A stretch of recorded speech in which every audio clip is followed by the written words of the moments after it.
사정을 넘긴 깊은 밤. 날이 밝기 전 꼭 할 말이 있다며 우릴 찾아온 남자. 피해자분들을 제가 만나뵐 수 없잖아요. 제가 이대로 구속이 된다고 하면 제가 직접 사죄 드릴 수 있는 상황이 없을 것 같고, 그래서 제 말씀을 드립니다. 사건의 시작은 지난 2일 저녁 8시 10분 무렵으로 거슬러 올라갑니다. 서울 강남의 압구정역 인근에서 인도로 돌진하는 롤스로이스 차량 한 대. 이 사고로 길을 걸어가던 20대 여성이 머리와 다리에 심각한 부상을 입었는데요. 차량 밑에 피해자의 피가 바닥에 막 물들어져 있었고, 여자분 머리카락이 바퀴에 껴서 못 꺼낸다고, 그래서 잘라야 된다고 가위를 구해러 왔어요. 여전히 건물 외벽에 선명히 남아있는 그날의 흔적. 그런데 목격자들은 운전자의 모습이 어딘가 이상했다고 합니다.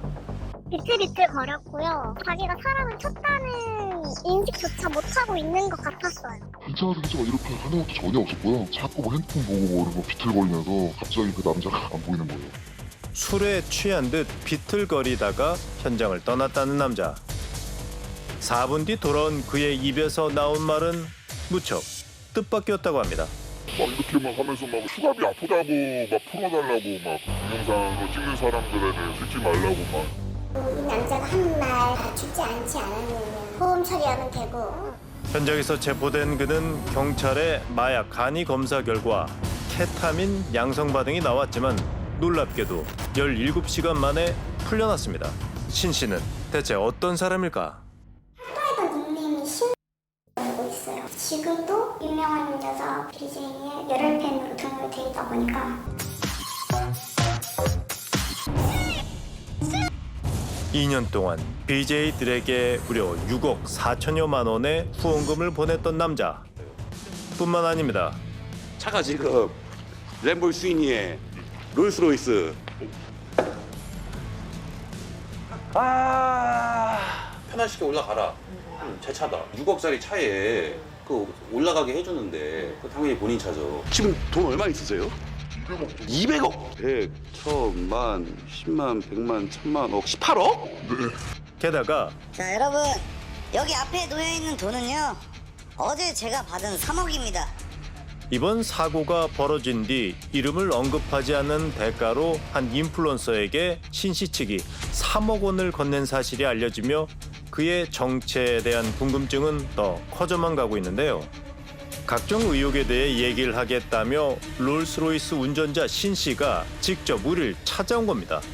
운전을 하려고 이제 차에 탔죠. 담배가 이제 조수석 바닥에 떨어졌고, 그걸 제가 주우려고 하다 보니 차가 이제 좌측으로 쏠리고 있던 상황이었어요. 충돌이 있었고, 그 충돌로 인해서 제가 너무 놀래가지고 이제 핸들을 오른쪽으로 꺾은 거예요.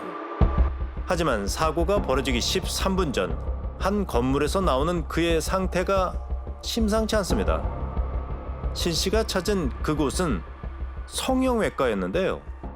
그 성형외과에 찾아갔던 이유는 뭐냐면 지루성 피부염에 대한 진단을 받고 나서 나아지질 않는 거예요, 피부가. 그래서 이제 슈링크 뭐 그거를 제가 받으려고 갔던 거고. 신 씨가 사고 당일 병원을 찾은 시각은 오전 10시 40분 무렵.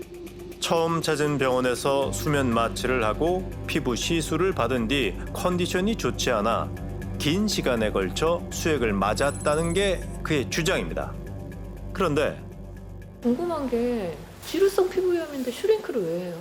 저는 다 도움이 되는 전 시술에 대해서는 잘 모르니까. 저도 슈링크 해봤지만 슈링크 한다고 네. 그 이후에 그 마취 연고가 지루성 피부염에 닿으면은 제가 따갑게 고통스러움을 느끼니까 뭐 그렇게 진료를 하셨던 것 같습니다. 그는 우리를 만난 다음 날 위험 운전 치상과 약물 운전 혐의로 구속됐습니다. 사고 당시 기억 안 난다고 하셨는데 약물 받아 투약하신 거 아닌가요? 아닙니다. 사죄드리고 병원 여러 군데 다니면서 약물 쇼핑하셨을까요? 피해자 뇌사 상태 지금 빠졌는데 하실 말씀 없으신가요? 피해자분께 정말 죄송합니다.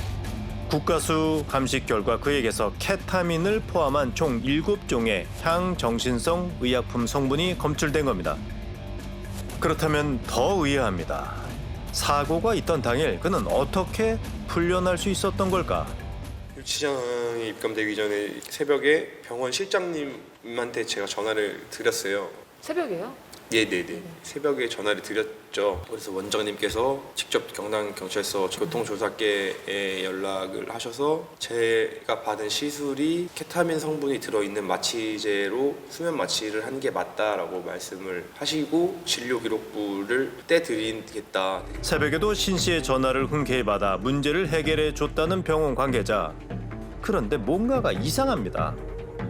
내가 다른 병원 원장님을 알아서 전화를 했던 거죠. 거기로 전화했던 거. 수액 맞으러 자주 갔고 뭐 감기 걸려도 갔고 뭐 이제 얼굴에 뭐 여드름이나 뼈울씩 올라오면은 스테로이드 계열의 주사 넣으면 좀 괜찮아지잖아요. 그런 것 때문에 이제 갔던 병원이나 경찰관님이 그렇게 해서 원장님이랑 통화를 하셨던 것 같아요. 신 씨가 전화를 건 병원 관계자는 그날 그가 미용 시술을 받은 병원이 아닙니다.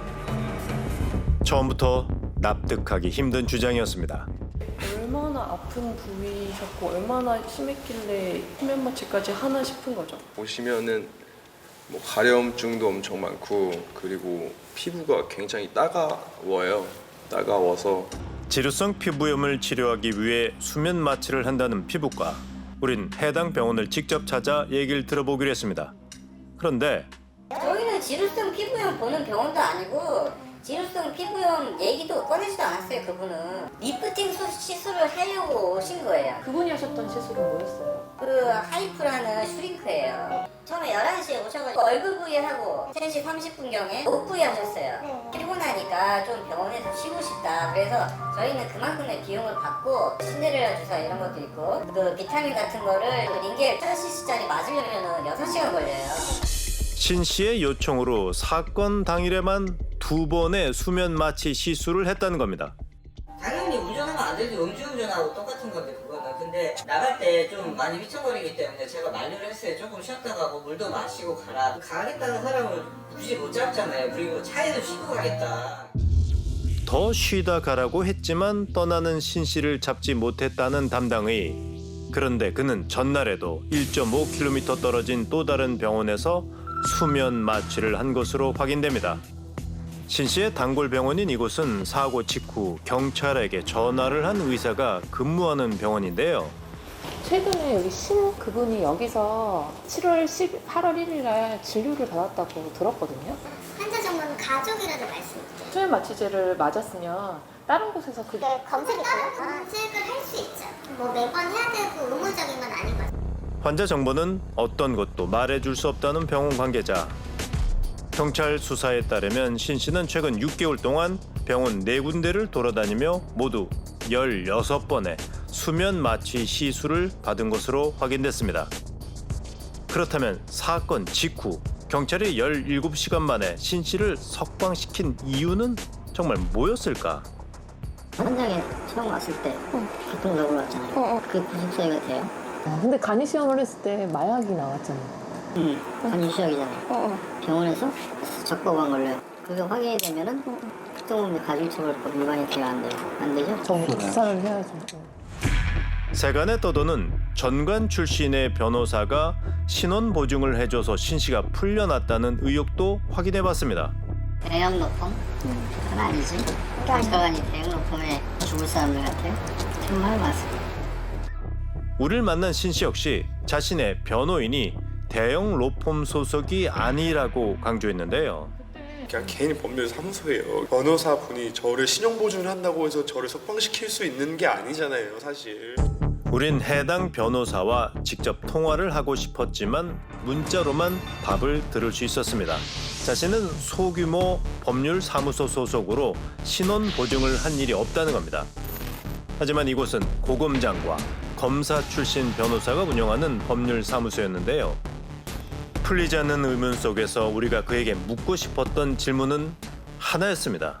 그러면 저희한테 처음 제보를 하셨던 이유는 저희한테 전화를 주셨던 저도 왜도 진짜 피해자분만 생각하고 있고 정말 사죄드리고만 싶은데 피해자분만 회복하기만을 정말 기도하고 있는데 자꾸 다른 의혹들도 그렇고 밑에 사실은... 이런 얘기만 하시니까 저는 이제 피해자분이 저렇게 다치셨는데 그것만 생각을 하고 있던 거예요. 계속 정말 제가 피해자에게 사과하고 싶지만 방법을 알지 못해 우리를 찾아왔다는 신 씨.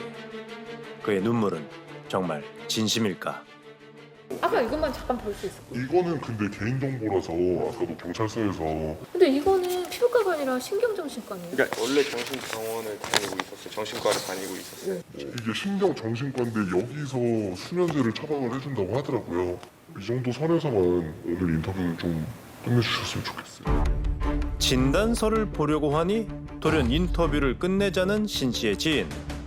두 분은 근데 무슨 관계예요? 그냥 지금 선생님 성함은 어떻게 되세요? 이런 건 말하고 싶지 않아요. 아니, 어차피 방송에 나가는 건 아니니까. 그래도 외부로 또 줄려고 싶지 않아요. 사고 당일 현장에서도 그 다음날 경찰서에서도 그는 신 씨의 곁을 지키고 있었는데요. 남자는 한 가지 의미심장한 얘기를 했습니다. 이제 여기는 이제 회원권 같은 멤버십으로 끊어서 다른 사람들의 이름이 좀 많이 나와 있어요. 그래서 이거는 조금 네, 이름이나 주민번호가 다 나와 있어서 근데 이것도 다 기록들이거든요. 회원권을 끊어 신 씨와 함께 수면 마취 시술을 받는 지인들이 더 있다는 겁니다. 우리가 만난 한 제보자는 일부 병원에서의 수면 치료가 마약 못지않게 위험하다고 말합니다. 케타민 같은 경우에는 눈에서 막 이제 레이저가 나오고 막 롤러코스터 타는 느낌으로 막 환각 증세가 심하거든요. 불법적으로 거래되는 데는 이제 클럽이고 합법적으로 하는 거는 이제 경찰한테 걸려도 뭐 이상 될 게 없으니까 병원이라고 생각을 하거든요. 저희 이제 동남에서는 그게 다 이제 암암리하게 이루어지고 있으니까. 전문가는 케타민과 같은 향정신성 의약품이 규제의 사각지대에 있다고 지적합니다. 미다졸람 맞은 약효에 디아제팜을 맞으면서 약효는 상승작용을 일으켰을 거고요. 뒤에 지금 케타민이라든지 에토미레이트는 미다졸람 디아제팜이 같은 종류라 그러면 얘는 다른 종류에 각각 A 기전, B 기전, C 기전을 가지고 다 재운 거예요. 상승작용이 헐헐 일어나서 오랜 약효 시간이 이뤄질 거고 그렇게 되면 이분은 다른 사람들보다는 훨씬 오랜 시간 동안 회복 시간을 가질 수밖에 없는 거죠. 약물에 대해서 맞는 거를 기록을 의사든지 뭐 하게 되면 일주일이나 한 10일 내로 적게 되어 있으니까 그 전날, 그 전전날 이런 거는 빠지는 거죠. 소위 말해서 의료 쇼핑이라 그러잖아요. 그런 거를 하려고 하면 할 수 있는 느슨한 구멍들은 존재한다는 얘기죠. 밤늦게 약 3시간 동안 이어진 우리와의 인터뷰에서 끝내 수면 마취가 치료 목적이라 말했던 신 씨. 전문가는 그가 우리를 찾아온 이유가 의심스럽다고 합니다. 당연히 구속될 거라고 알았다면 카메라 앞에 서지 말아야 되겠죠. 그럴수록 두문불출하고 사실 언론에 포착이 안 돼야지 합리적일 텐데 그럼에도 불구하고 결국에는 본인의 과실로 만약에 뭐 까발려지는 상황이 되면 그게 그 주변에 있던 모든 사람에게 피해가 되는 거 아니에요. 그런 게 오히려 처벌받는 것보다 더 무서운 무엇인가를 피하기 위해서 언론을 활용하고 싶어 했을 수도 있겠죠. 모든 가능성을 열어두고 철저히 조사를 해서 다시는 이런 일이 일어나지 않도록 해야만 한다. 신 씨가 저지른 사고로 뇌사에 빠진 피해자는 이런 사람이었습니다. 영화 배급 관련된 업체에서 일했고 일을 마치고 뭐 귀가 중이었던 상황으로 지금 추정은 되는데 그녀는 왜 퇴근길에 끔찍한 슬픔을 맞이해야 했을까요? 그리고 병원에서 밤늦게 비틀거리며 나와 운전대를 잡는 또 다른 환자를 직접 포착했습니다. 여전히 끝나지 않은 또 다른 비극이 지금도 대한민국을 떠돌고 있습니다.